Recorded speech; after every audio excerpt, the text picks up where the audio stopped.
मुर्शिदाबाद जिला भारत के पश्चिम बंगाल राज्य का एक जिला है।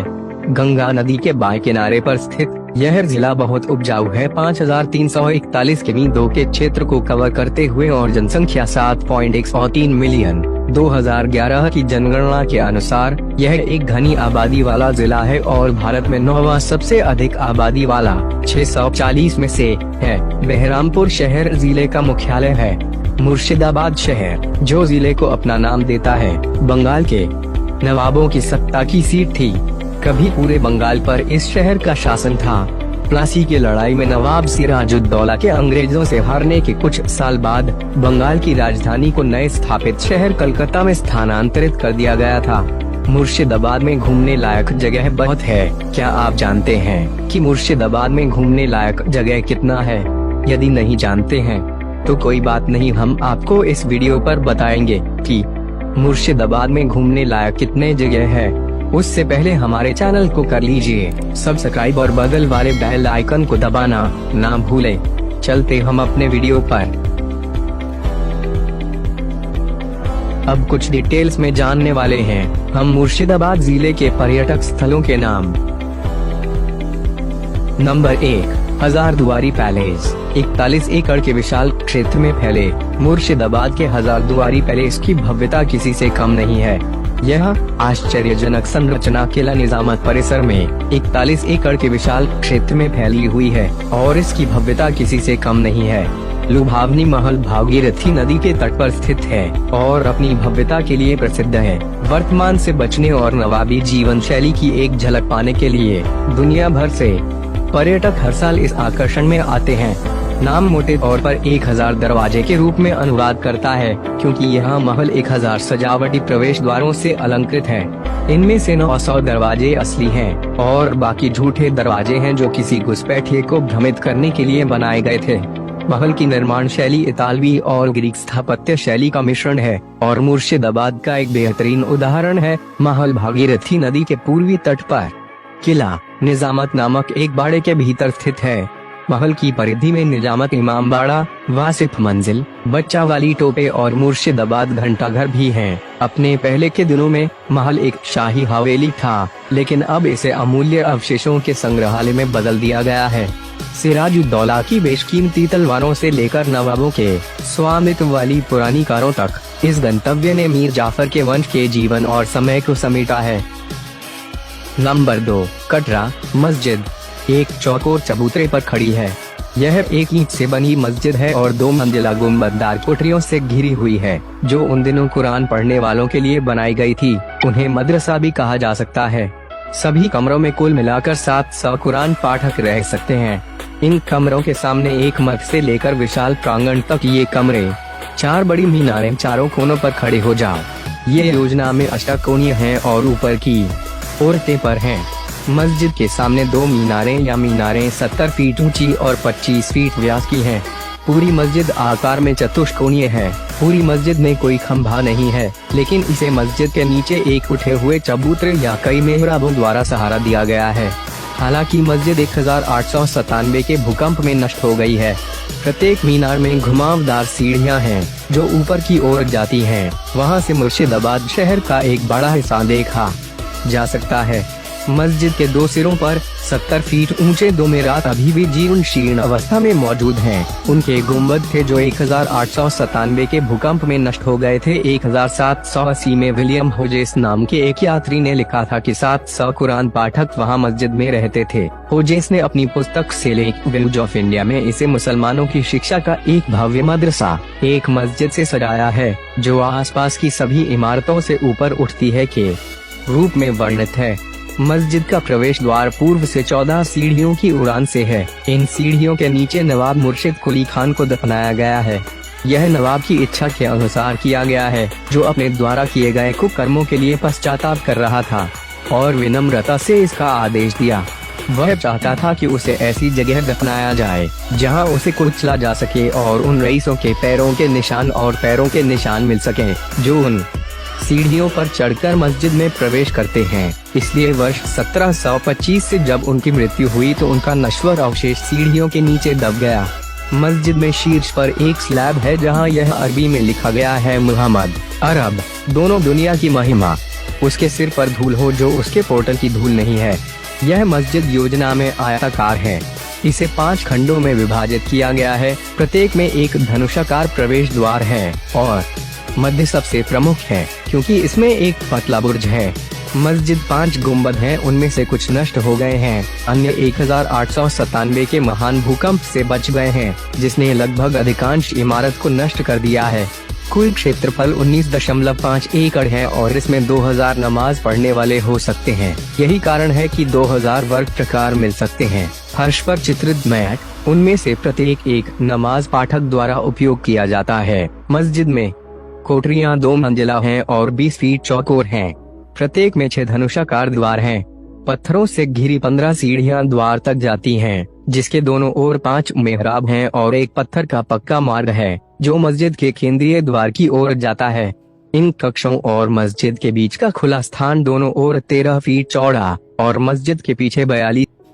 नंबर 3, मोती झील, जिसे ईस्ट इंडिया कंपनी के साथ जुड़ाव के कारण कंपनी के रूप में भी जाना जाता है। मुर्शिदाबाद, पश्चिम बंगाल, भारत में एक घोड़े की नाल के आकार की झील है। इसे नवाब अली वर्दी खान के दामाद नवाजिश मोहम्मद खान ने बनाया था। उन्होंने इस झील के बगल में एक कीमती महलनुमा महल भी बनवाया जिसे संग-ए-दौलन जाता है, जिसे मोती झील महल के नाम से भी जाना जाता है। यह इस झील के मोड़ पर स्थित है। इसका उपयोग नवाजिश और घासी बेगम के निवास के रूप में किया जाता था, नवाजिश की प्यारी पत्नी। ऐसा कहा जाता है कि नवाजिश की मृत्यु के बाद घासेती बेगम यहाँ तब तक रही जब तक कि नवाब सिराजुद्दौला ने महल पर कब्जा नहीं कर लिया और 1756 में निवासियों को जब्त कर लिया। इस पैसे से उन्होंने भागीरथी नदी के विपरीत किनारे पर एक सुंदर महल हीरा झील के साथ एक समान झील का निर्माण किया। महल में एक ऊंचा प्रवेश द्वार है, एक मस्जिद जिसे शहमत जंग के रूप में जाना जाता है और काला मस्जिद और कुछ अन्य इमारतें हैं जो सभी नवाजिश द्वारा बनाई गई थीं।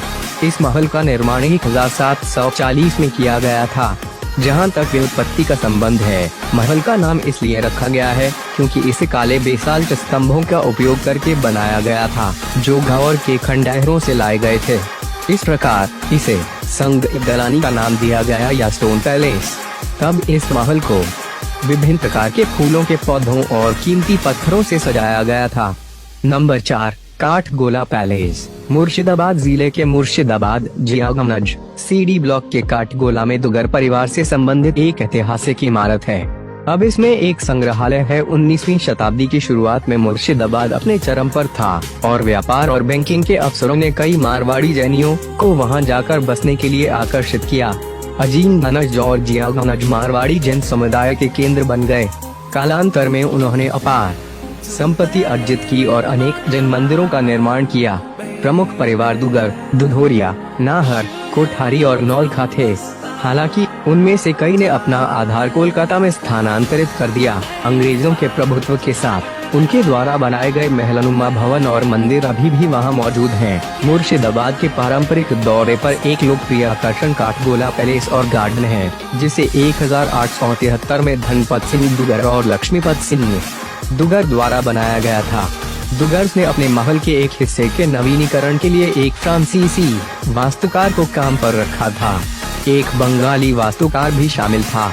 यह महल कला और वास्तुकला का एक आदर्श मिश्रण है और सच्ची कला के पारखी दोनों का स्वाद चखेंगे। विक्टोरियन शेरों और माइकलेंजेलो की मूर्तियों ने जगह बदल दी है। आदिनाथ मंदिर प्रसिद्ध है और यहाँ कई जैन और हिंदू मंदिर हैं। जैन तीर्थंकरों की 17 छवियाँ हैं। अंदर एक चिड़ियाघर था। महल को एक संग्रहालय में बदल दिया गया है और शानदार झूमर, दर्पण, फर्नीचर आदि प्रदर्शित करता है। प्लासी की लड़ाई के बाद मीर जाफर ने काठगोला पैलेस में ब्रिटिश प्रतिनिधियों से मुलाकात की थी। नंबर 5, जहान कोषा तोप, जिसे ग्रेट गन के रूप में भी जाना जाता है और इसका शाब्दिक अर्थ है दुनिया का विनाशक। तोपेखाना में कटरा मस्जिद के दक्षिण पूर्व में मुर्शिदाबाद, पश्चिम बंगाल, भारत के शहर में 1/4 मील की दूरी पर रखा गया है। तोपेखाना नवाब का आर्टिलरी पार्क और बंगाल, बिहार और उड़ीसा की पुरानी राजधानी जहांगीरनगर शहर का प्रवेश द्वार था। यह पूर्व में गुमरा नाला द्वारा संरक्षित है, जिसे स्थानीय रूप से कटरा झील के नाम से जाना जाता है। यहाँ जहां कोषा तोप को रखा गया है, अपने वर्तमान स्थान पर रखे जाने से पहले यह पहियों के साथ एक गाड़ी पर टिकी हुई थी और एक पीपल के पेड़ की जड़ों से घिरी हुई थी। पेड़ की जड़ों की वृद्धि ने धीरे धीरे बंदूक को जमीन से 4 फीट ऊपर उठा दिया। तो गाड़ी के पहिए गायब हो गए हैं, लेकिन गाड़ी के लोहे के काम और ट्रनों अभी भी दिखाई दे रहे हैं। तो अष्टधातु या 8 धातुओं से बनी होती है, जैसे चांदी, सोना, सीसा, तांबा, जस्ता, टिन, लोहा और पारा। तो का वजन 7 टन से अधिक है। इसकी लंबाई 17 फीट 6 इंच और चौड़ाई 3 फीट है। टच होल सिरे पर इसका घेरा 5 फीट का होता है। इसके मुख की परिधि 1 फुट से अधिक होती है। स्पर्श छिद्र की त्रिज्या 1.5 इंच है। इस तोप को एक बार फायर करने के लिए 17 किलोग्राम बारूद की जरूरत थी। बोर लगभग 6 इंच का है। नंबर 6, जगत सेठों का घर। एक गुप्त सुरंग के साथ साथ एक भूमिगत कक्ष, जहां अवैध व्यापार योजनाएं रची गई थीं, को संग्रहालय में बदल दिया गया है। हाउस ऑफ जगत सेठ संग्रहालय 1980 में स्थापित किया गया था। यह निजी तौर पर प्रबंधित है। इसमें जगत सेठ परिवार की निजी संपत्तियां शामिल हैं, जिनमें बीते युग के सिक्के, मलमल और अन्य असाधारण कपड़े, सोने और चांदी के धागों से कशीदाकारी, बनारसी साड़ियां शामिल हैं। घर की स्थापना नागौर के जैन हीरानंद शाह, राजस्थान ने की थी, जो 1652 में पटना आए थे। 1707 में मानेक चंद ने मुगल सम्राट बनने के लिए राजकुमार फर्रुखसियर को आर्थिक रूप से मदद की। पुरस्कार में फर्रुखसियर ने मानेक चंद परिवार के मुखिया को जगत सेठ की उपाधि से सम्मानित किया, जिसका अर्थ है दुनिया का बैंकर या व्यापारी। यह इंगित करता है कि मुगल दरबार में परिवार ने जो उपकार किया था। ब्रिटिश ईस्ट इंडिया कंपनी के आधिकारिक इतिहासकार रोबेन ओरमे ने जगत सेठ को उस समय दुनिया का सबसे बड़ा बैंकर और मनी चेंजर बताया। इतिहासकार गुलाम हुसैन खान का मानना था कि उनकी संपत्ति ऐसी थी कि अति अनजना और असाधारण दंतकथाओं से निपटने के बिना इसका कोई उल्लेख नहीं है। उन्होंने 17वीं शताब्दी की अंतिम तिमाही में अपने व्यवसाय का निर्माण किया और 18वीं शताब्दी तक यह शायद देश का सबसे बड़ा बैंकिंग हाउस था। 1750 के दशक में इनकी कुल संपत्ति 14 करोड़ आंकी गई थी। जगत सेठ बंगाल में वित्तीय मामलों में बेहद प्रभावशाली थे और वहां सिक्के ढोने का एकाधिकार था। बंगाल के नवाबों जैसे मुर्शिद कुली खान ने दिल्ली में मुगल सम्राटों को वार्षिक श्रद्धांजलि देने के लिए जगत सेठ परिवार के क्रेडिट नेटवर्क का इस्तेमाल किया। अलीवर्दी खान जगत सेठों द्वारा वित्त पोषित और नियोजित सैन्य तख्तापलट में बंगाल की गद्दी पर बैठा। विलियम डेलरिम्पल के अनुसार वे शासक सहित बंगाल में किसी को भी बना या बिगाड़ सकते थे और उनकी राजनीतिक प्रवृत्ति उनके वित्तीय लोगों की तरह तेज थी। नंबर 7, इमामबाड़ा। इमामबाड़ा का शाब्दिक अर्थ है इमाम का निवास। विशेष रूप से यह शब्द मुहर्रम के पालन के लिए शियाओं द्वारा निर्मित एक घर या सभा हॉल के लिए है। मुहर्रम के पूरे महीने मुस्लिम कैलेंडर के पहले महीने के साथ साथ शियाओं के लिए महत्वपूर्ण अन्य अवसरों पर इमामबाड़े में सभाएं आयोजित की जाती हैं। हजरत इमाम हुसैन की पुण्यतिथि के अवसर पर करबला की कथा सुनाई जाती है। मरसिया या शौका पाठ किया जाता है। अनुष्ठान शौक और मातम किया जाता है। प्रारंभिक चरण में इसे ईरान, इराक आदि की भूमि में हुसैनिया कहा जाता था। हुसैनिया 10वीं शताब्दी के अंत तक बगदाद, अलेप्पो और काहिरा के प्रमुख शहरों में मूल रूप से मस्जिदों के अनुलग्नकों के रूप में बनाया गया था। उन्होंने स्थानीय असुर जुलूसों के लिए शुरुआती बिंदु के रूप में कार्य किया।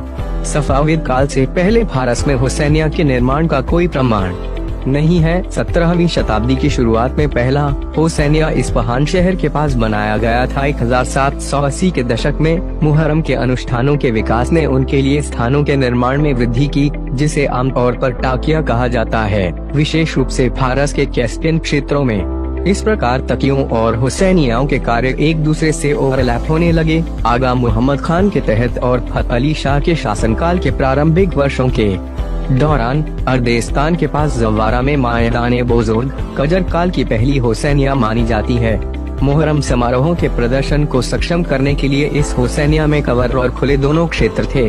भारत में हुसैनिया और टाकिया के लिए सबसे आम सम्मान शब्द इमामबाड़ा है। कभी कभी असुर खाना और आजा खाना भी कहा जाता है। और हाँ, यदि हमारा वीडियो आपको अच्छा लगा तो लाइक, शेयर, सब्सक्राइब करना न भूले। Thank you.